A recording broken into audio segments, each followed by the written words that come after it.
Thanks all for coming. See you're busy switching seats or leaving yours or taking new ones. Give you a little bit to do that. The nice thing about cybersecurity is that there's never any shortage of new news to talk about. Just in the past week or so, we've had a couple epic events. We've had a breach of the, or compromise of the software used in the SWIFT international global banking software, and we've had the popular hashtag Apple versus FBI, which raises all kinds of bigger issues. I thought we'd talk a little bit about both of those with one of the longest serving, most prominent security experts I know of, and then try to get to some higher level issues there. But first, let's talk about Bangladesh. I think one of the really great empowering things about the internet is what used to be really penny ante crime can really scale, as it turns out, in a really enormous way. Yeah, when I started, looking at security, the idea that you could maybe steal $1 billion by hacking seemed like something out of a movie script. And I think there was a movie like that, Swordfish. They stole hundreds of millions from the banking system. But this really was that. They tried to transfer $980 million from Bank of Bangladesh's Federal Reserve account, and they got caught because of a typo. And they were only able to transfer $81 million. So not so bad for writing a piece of malware.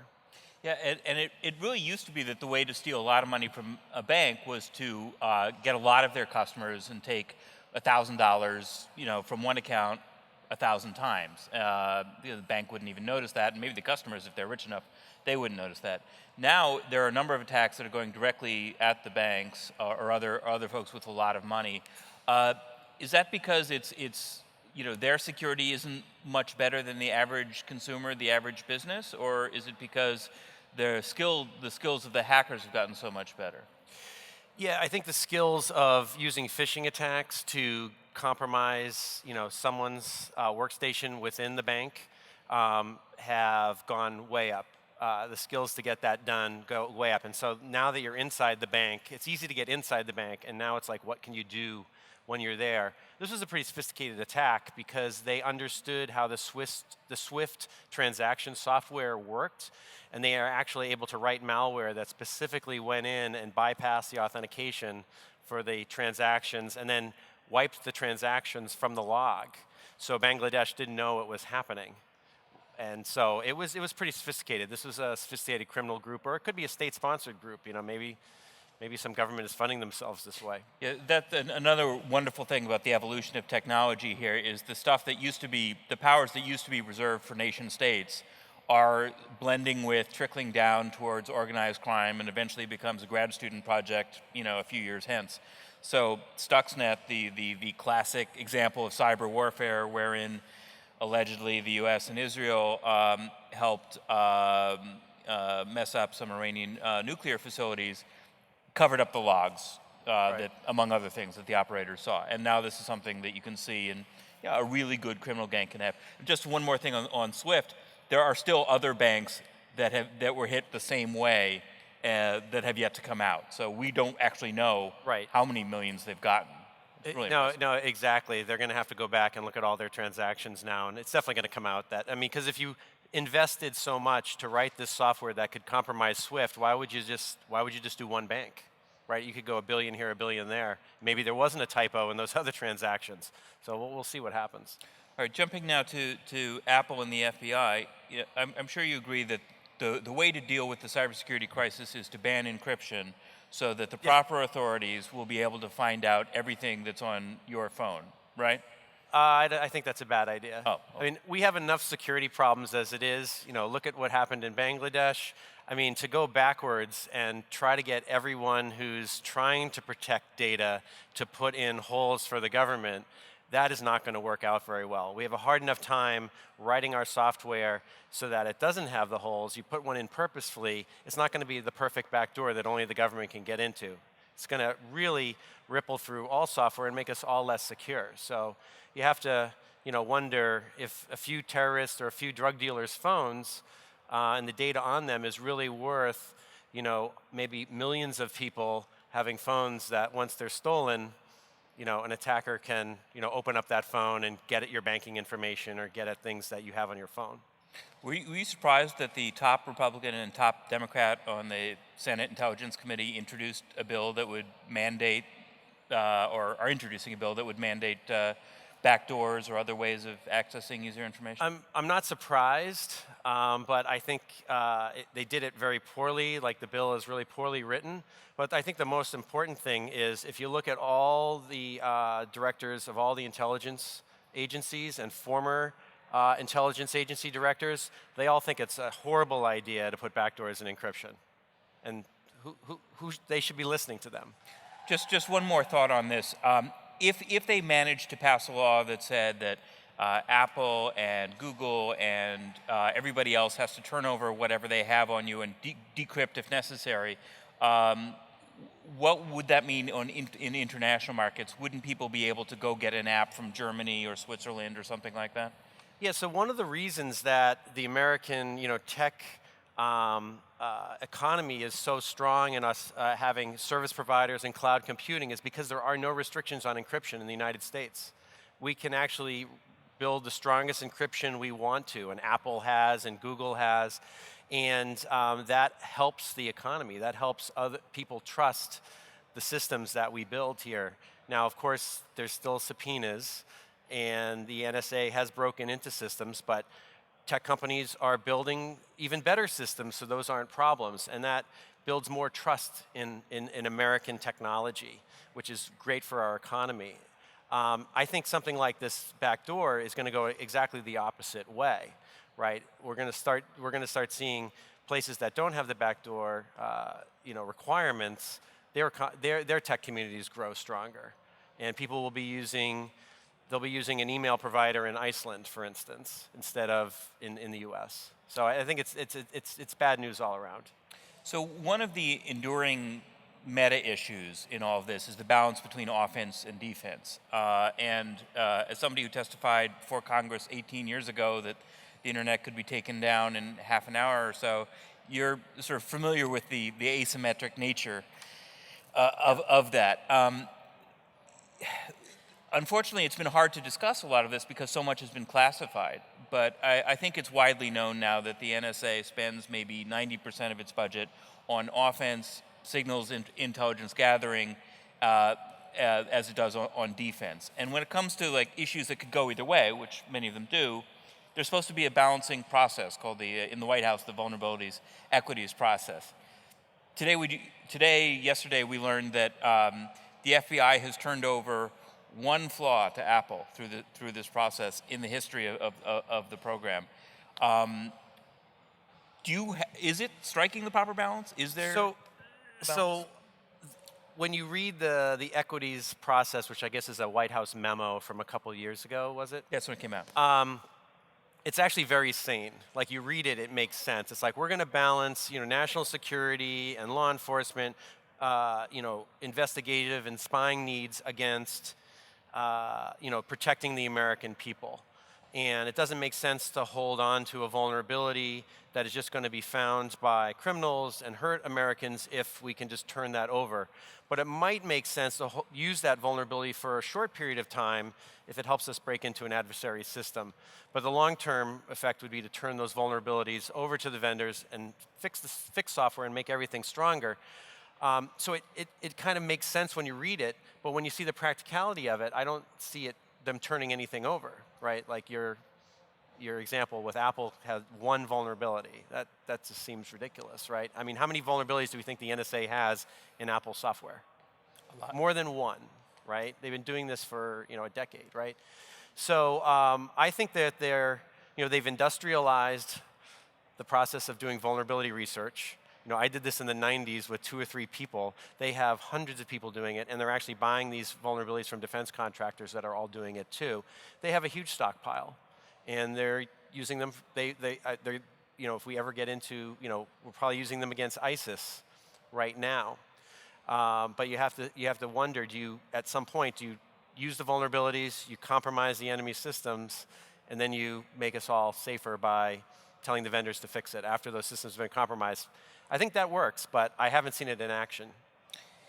Does the process need more transparency? Does there need to be more of a broader discussion about balancing offense and defense? And how can we get there if everything is classified the way it is? Yeah, maybe we do need like a scoring system like we do about the impacts of vulnerabilities, and this could be a scoring system to say, this is how we scored this, and it reached this bar, which meant, after 30 days, we turned it over to, Google or Microsoft. And then that was transparent. Maybe something, it was like 2 years ago this happened. There's some sort of time delay, so like not everybody can rush out and act on it, but at least it sort of informs the public more. Yeah, I think the secrecy behind the way that the government deals with cybersecurity is just a detriment in general. We don't learn from what the government's knowledge is to make us all safer.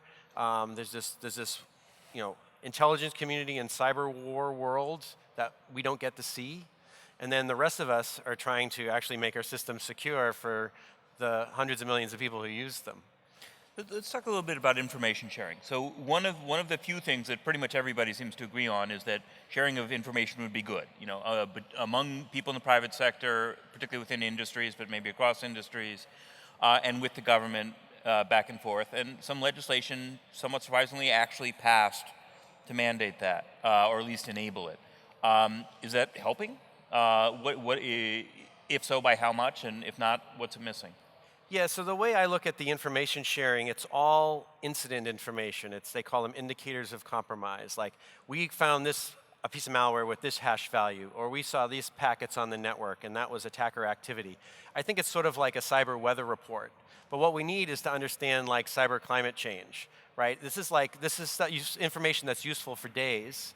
We need information that is longer reaching to build systems more securely. So we need information sharing around the long-term things like what technologies are working, what technologies are not working over a longer span of time. And so understanding how breaches occur in detail so we could see what processes, what technology failed, as opposed to, malware ended up on this system and this is what the malware looks like, so look at this malware. Well, how did it end up on that system? So that's more of the climate change way of looking at it and not just the weather report. And I think the weather report is very, very limited value. We talked a little bit yesterday about disclosure. We don't have a mandatory national breach disclosure law yet, and most of the state disclosure laws, and there are many, there are more than 40, are about personal information. And then the SEC has got some rules in there too. But it's amazing, the loopholes are actually enormous. And so, you'll see like a credit card theft get disclosed, which really isn't that important, but you won't see, fighter plane plans getting breached, and you won't see that disclosed because it actually won't affect the contractor's bottom line. So it's not material and it's not personal information. Right. How do we get past that? How do we get more disclosure that's actually useful? Yeah, so this is another way that we can actually learn and get better at securing systems if we understand, how these breaches are occurring and it's not kept secret. If you look at failures of technology failures, whether it's a bridge collapse, a plane crash, some consumer product, is a choking hazard. Like these things all have mandatory disclosures around them, so we can all know about it, and the people who built those systems can learn from it. The way disclosure works with cyber data breaches now, it's sort of like the plane crashed. This is how many people died. How it happened is going to be a secret. We're not going to, you can't look into it. Government inspectors, please go away. I have privacy rights as a corporation, and you can't see, and I'm sorry, victims, you can't know what went wrong because that might show that someone screwed up and we might have some liability here, right? That's how we treat data breaches now. It's like a plane crash where they just report on where and when it crashed and how many people died. Do you see any elegant fix for that, or even inelegant fix for that? I think we need mandatory reporting. We do it in so many other areas of society. If you have communicable diseases, that gets reported to the CDC. Without your personal information, it's tokenized, but they know this doctor has an individual with this communicable disease. Workplace accidents, OSHA, those are required reporting incidents. You have to report that. Plane crashes, major train crashes, things like that. The NTSB keeps a database of those, what the process problems were, what the technology problems were, and they actually investigate it. I think we can use those models to start getting better at data breaches instead of keeping every one of them secret. Given how little success seems to have occurred in improving security in the internet as we have known it for years, just how terrifying is the Internet of Things? Not just talking toasters, but medical equipment, cars, and is there any way to improve regulation, oversight, transparency, any of the things that might protect us this time because it's in new entities? Yeah, so I'm hopeful that before it's a disaster, we put in some models that make that safer. Right now, I think we're protected because Internet of Things is so fragmented, and attackers haven't figured out how to monetize them yet. So we have a few years to figure this out. There's lots of different operating systems, lots of different technologies. It's not like a Windows ecosystem or an Android ecosystem where it's very inexpensive to attack a lot of systems at once. So we have some time to figure this out. And I've seen some models emerging like a cyber underwriters laboratories, or I think the FDA is starting to treat medical devices with security requirements that have to be tested. Just like you test the efficacy and the safety of the device, you also will test for is it secure from attackers. And the same thing with the Internet of Things with the cyber UL. There could be a cyber UL seal on a thing that you buy, and before you plug it into the internet, you can say, hey, this passed a set of tests. So using that model of product testing before you can sell it, or at least there's labeling so that the consumer knows whether it was tested, I think we can put that in place, especially since these are physical devices. It's a little bit easier.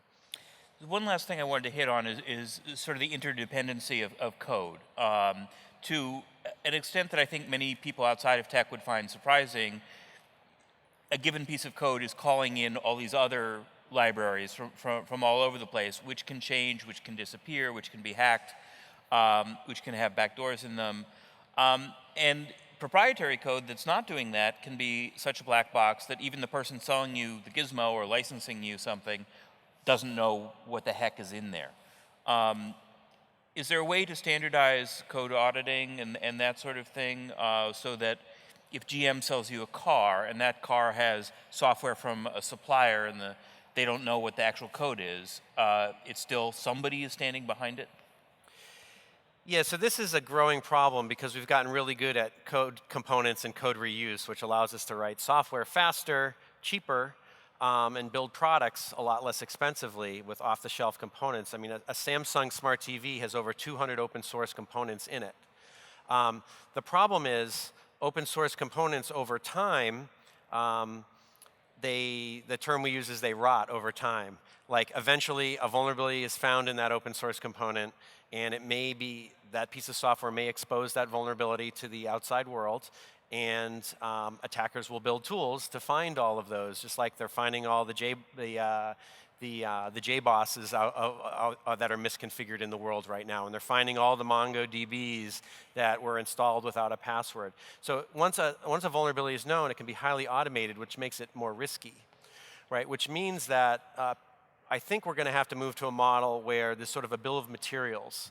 That Samsung TV comes with a list of the components in it. I don't know how we're going to manage that, but the first is sort of knowing what's in there, what component was used, what version, because I think most people are going to keep a TV for 10 years. Do you think that version of that open source component is going to not get a vulnerability discovered in it over a 10-year lifetime? So these are some of the problems I'm foreseeing that we're going to have to come up with solutions for. All right. Well, hopefully we'll have some down the road. We're not going to fix them this year, and we're out of time, so we can't fix them any of them right now. Thank you very much for your time. Thanks.